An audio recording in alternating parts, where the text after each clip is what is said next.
Nadia, seorang janda berumur 43 tahun yang berprofesi sebagai kupu-kupu malam itu seringkali dijuluki seperti Yuni Syarah oleh para pelanggan lelaki hidung belang serta teman-teman lainnya atas kemolekan tubuh Nadia dan juga paras Nadia yang tidak terlihat tua. Julukan itu bukan maksudnya Nadia memiliki fisik wajah yang serupa dengan Yuni Syarah. Namun karena kepiawaian Nadia dalam menjaga kecantikan dan pandai merawat tubuhnya, sehingga di umur yang sudah kepala empat itu sama sekali orang yang baru bertemu tidak percaya dengan umur aslinya. Untuk membayar paras cantik dirinya yang seolah menolak untuk menjadi tua, rupa-rupanya ada sebuah ritual sesat yang dijalani Nadia diam-diam. Lalu bagaimana dan apakah ritual sesat yang dijalani Nadia? Langsung saja kita masuk dalam ceritanya ya. Bismillahirrahmanirrahim. Bukan hal baru jika Nadia menjadi incaran para lelaki hidung belang yang ingin mencicipi tubuhnya di rumah prostitusi. Walaupun ia seringkali disandingkan dengan banyak wanita PSK lain yang jauh lebih muda, para lelaki hidung belang tersebut hanya mau menghabiskan waktunya bersama dengan Nadia. Oleh sebab itu Nadia seolah menjadi anak emas Mamih Tini dan beberapa PSK lain selalu mengguncingkan Nadia karena iri dengan kehadiran Nadia. Suatu ketika Mami Tini membawa seorang gadis yang siap ia jual di rumah prostitusi tersebut. Gadis itu sebut saja namanya Kiki. Kiki sendiri bukanlah gadis polos yang baru masuk ke dunia prostitusi, melainkan dirinya sudah malang melintang di dunia hitam sejak ia lulus SMP. Karena ketiadaan biaya dan himpitan ekonomi, Kiki sampai dijual orang tuanya untuk menjadi seorang kupu-kupu malam di kota.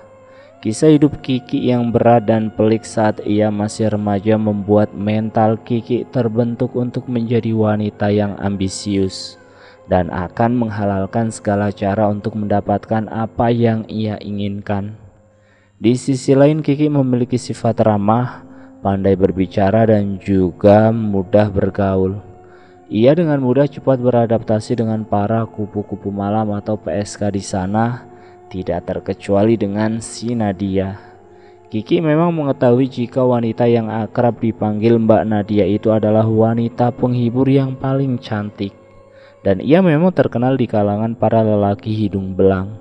Selain itu Kiki pun mendengar desas-desus dari teman PSK-nya yang kontra dengan kehadiran Mbak Nadia. Jika sebenarnya Mbak Nadia dianggap memiliki aji-ajian sakti yang membuat ia selalu terlihat awet muda dan cantik serta digilai oleh para lelaki hidung belang.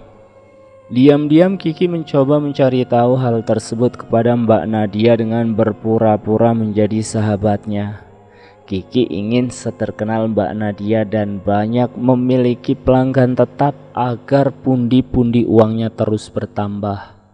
Awalnya Mbak Nadia masih terkesan menutup-nutupi rahasia kecantikan dirinya. Nadia selalu berdalih jika ingin cantik dan awet muda seperti dirinya adalah dengan cara banyak mengkonsumsi buah-buahan dan rutin olahraga. Memang Mbak Nadia yang Kiki kenal itu ketika bekerja di rumah prostitusi selalu membawa bekal buah-buahan dan 3 kali dalam seminggu ia pasti rutin melakukan gym atau senam aerobik. Seiring berjalannya waktu, kedekatan pertemanan antara Kiki dan Mbak Nadia ini semakin akrab. Anehnya selama kurang lebih 5 bulan mereka bersahabat, Mbak Nadia yang Kiki kenal seolah menutup-nutupi di mana tempat tinggalnya. Mbak Nadia tidak mau jika Kiki akan datang berkunjung ke tempatnya saat libur bekerja di rumah prostitusi. Mereka banyak melakukan janji temu di mall, di kafe ataupun di indekos Kiki yang tak jauh dari rumah prostitusi. Kecerdikan Kiki perlahan membuka kedok Nadia. Dengan pendekatan yang cukup lama serta sifat Kiki yang pandai berbicara untuk meyakinkan Nadia jika rahasianya akan aman di tangan Kiki. Perlahan Nadia mengakui jika sebenarnya ia tidak ingin ada satupun orang lain yang datang ke tempatnya karena tempatnya itu sakral. Nadia juga berucap jika ia memang melakukan sebuah ritual yang tidak boleh ada siapapun yang mengetahui ritualnya tersebut. Karena Nadia berhubungan dengan Nyai Roro Kidul, penguasa pantai laut selatan. Mendengar hal tersebut membuat Kiki semakin penasaran dan meminta Nadia untuk mengantarkan ke seorang kuncen atau dukun yang sama dengan Nadia. Kala itu Kiki memang mengaku ingin memasang susuk di wajahnya agar menarik banyak pelanggan lelaki hidung belang kepada Nadia. Tanpa merasa curiga ataupun perasaan negatif kepada Kiki, Nadia dengan senang hati mengantar Kiki ke sebuah rumah kuncen yang berada di daerah Pelabuhan Ratu Banten. Setibanya di sana, begitu si kuncen melihat Nadia, ia seperti sudah mengetahui apa maksud kedatangan Kiki dan Nadia ke sana. "Gimana Nadia, kamu masih melakukan persyaratan yang saya kasih?" tanya si kuncen yang langsung dijawab anggukan kepala Nadia. "Jadi gini mbah, saya bawa teman saya yang mau pakai susuk, dan kalau saya sendiri mau dimandikan dan diritualkan sama mbah lagi agar kecantikan saya tetap terjaga mbah," ucap Nadia sambil menepuk bahu Kiki sekalian memperkenalkan Kiki kepada si dukun. Si Mbah Uti kemudian mengangguk dan lalu mengajak terlebih dahulu Kiki ke ruang prakteknya yang berwarna serba hijau. Di sana ia melihat ada pajangan foto Nyi Roro Kidul, serta di bawahnya altar meja yang terdapat buah naga, kembang-kembang setaman dan kemenyan yang menyala. Kiki diminta untuk berbaring di sebuah tempat tidur yang semua spraynya serba hijau di sana.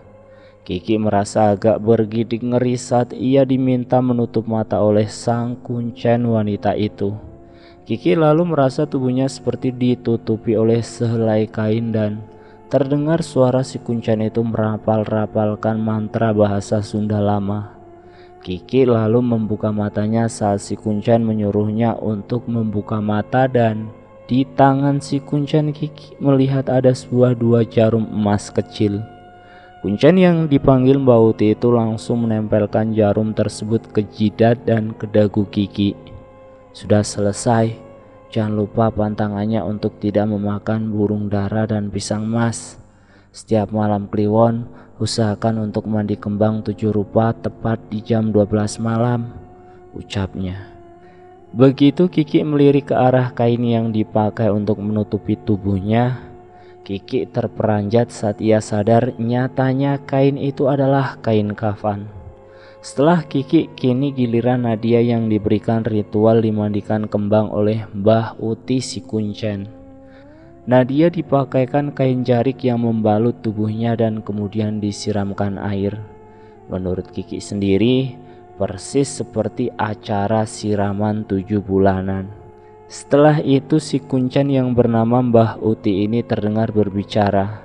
"Ingat pantangannya untuk selalu menyiapkan buah kesukaan atau buah naga Nyai dan bunga setiap malam di meja altar. Jangan ada satupun yang masuk ke dalam kamar itu kecuali kamu sendiri." Kiki lantas mengerti jika mengapa tidak ada satupun yang boleh datang ke rumah kontrakan Nadia di Jakarta. Sepulangnya dari kuncen, semua masih nampak baik-baik saja. Tapi kini ada perbedaan di diri Kiki. Kiki seolah menjadi magnet baru bagi para lelaki hidung belang. Kiki mendadak hampir menyamai popularitas Nadia dalam waktu yang singkat. Nadia yang merasa jika Kiki kini mulai menyainginya dan banyak para pelanggan lelaki hidung belang yang mulai memilih Kiki, ia pun mulai panas dan berani melabrak Kiki di rumah prostitusi secara terang-terangan. "Kurang ajar banget lo berani-beraninya ngambilin tamu-tamu kue. Lo mau nyaingin kue?" ucap Nadia melabrak Kiki. Kiki tidak membalas ucapan Nadia, namun dalam hatinya ia akan membalas perlakuan sahabatnya itu. Kiki yang dulu notabene sahabat Nadia, ia diam-diam memperhatikan saat Nadia menyimpan tasnya di dalam loker. Kiki perlahan mengendap-endap dan membongkar isi tas Nadia. Di sana ia melihat ada sebuah kunci pintu rumah yang ia yakin itu adalah kunci kontrakan Nadia. Diam-diam saat itu pula Kiki mengambil dan menduplikat kunci tersebut, lalu segera mengembalikan kunci itu ke dalam tas Nadia.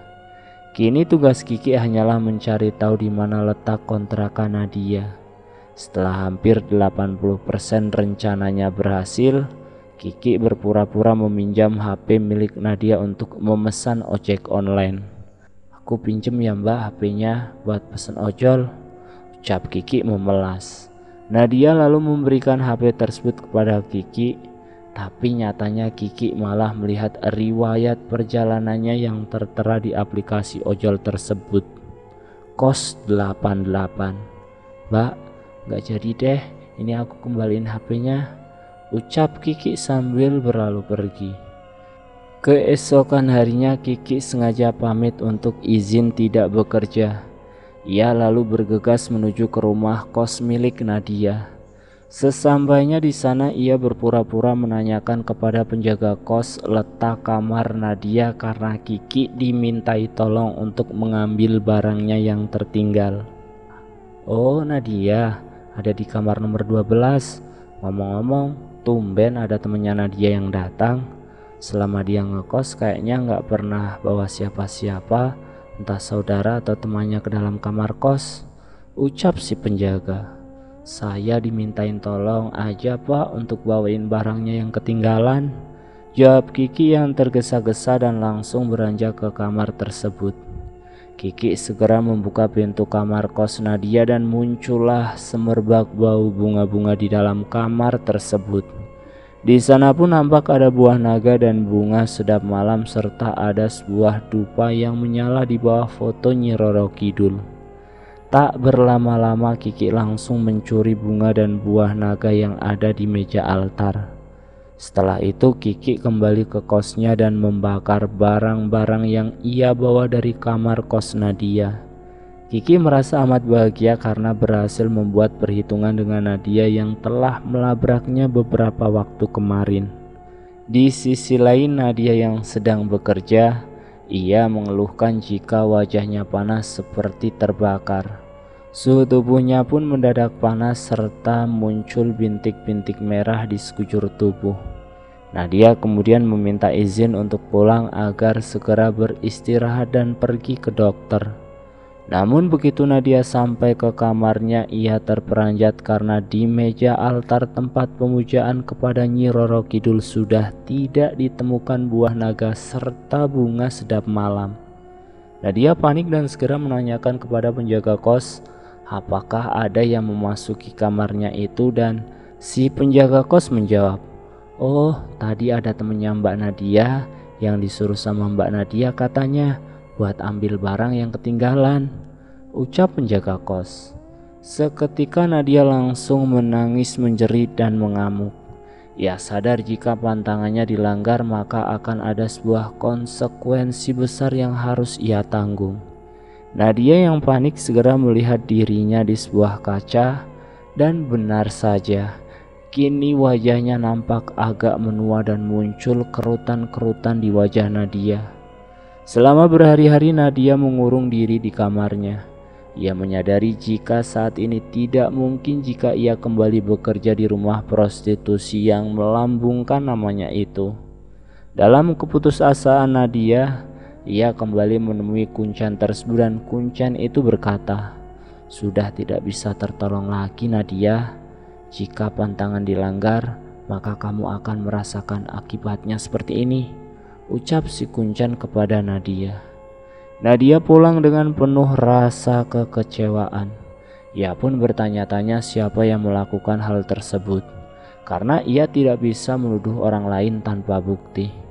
Beberapa hari setelah ia tidak bekerja di rumah prostitusi, keuangannya mulai menipis dan mengharuskan ia untuk bekerja lagi. Tapi lama-kelamaan pamornya sebagai primadona di rumah prostitusi tersebut mulai semakin meredup. Bahkan para lelaki hidung belang atau tamu langganan penyewa jasa Nadia pun kini enggan lagi ingin menghabiskan waktu dengan si Nadia ini. Nadia banyak melamun dan tak jarang dalam sehari ia sama sekali tidak mendapatkan kerja karena tidak ada tamu yang memilihnya. Hal itu disebabkan karena wajah Nadia yang tidak lagi terlihat menarik dan terlihat tua. Karena Nadia sudah terlupakan dan kini bukan lagi menjadi pilihan para lelaki hidung belang, Nadia pun memilih untuk mencari tempat lokalisasi lain yang mau menampungnya. Namun lagi-lagi pamor Nadia kalah dengan para gadis-gadis muda yang dijajakan oleh para mami kepada lelaki hidung belang.